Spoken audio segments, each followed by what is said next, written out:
screen was mounted above the mantel, and when they weren't watching anything, it displayed the time in boxy red numerals a foot high, big enough that Sarah could see them from across the room.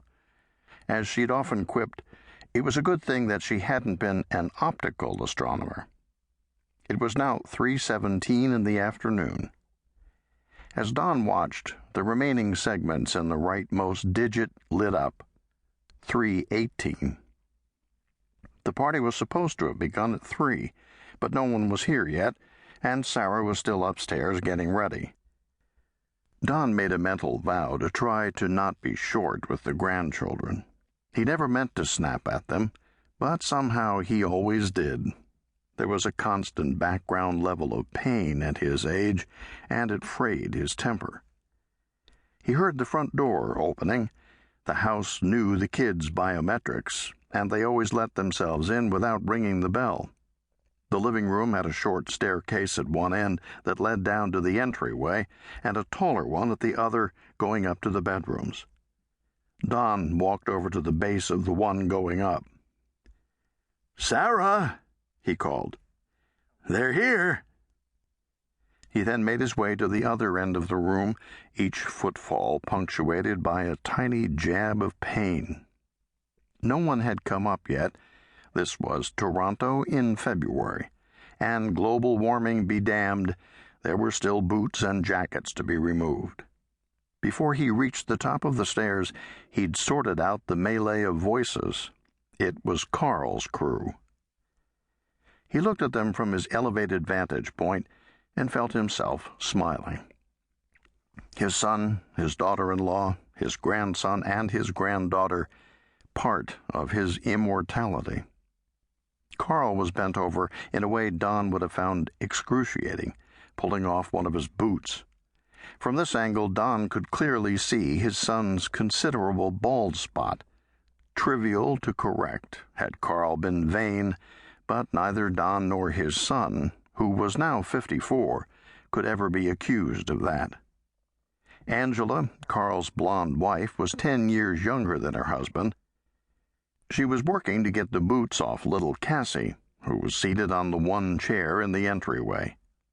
Cassie, who took no active role in this, looked up and saw Dawn, and a huge grin spread across her little round face. "Grandpa!" He waved at her. Once all the outerwear was removed, everyone came upstairs. Angela kissed him on the cheek as she passed, carrying a rectangular cake box. She went into the kitchen. 12-year-old Percy was up next, then came Cassie, pulling on the banister, which she could barely reach, to help her get up the 6 steps. Dawn bent low, feeling twinges in his back as he did so. He wanted to lift Cassie up, but that was impossible. He settled for letting her get her little arms around his neck and giving him a squeeze. Cassie was oblivious to the fact that she was hurting him, and he endured it until she let go. She then scampered through the living room and followed her mother to the kitchen. He turned to watch her and saw Sarah coming down from upstairs, one painful step at a time, gripping the banister with both hands as she did so. By the time she reached the bottom step, Dawn heard the front door opening again, and his daughter Emily, divorced, no kids, coming in. Soon enough, everyone was crowded into the living room. With his cochlear implants, Don's hearing wasn't bad under normal circumstances, but he couldn't really pick out any one thread of conversation from the hubbub that now filled the air. Still, it was his family, all together. He was happy about that, but it might be the last time.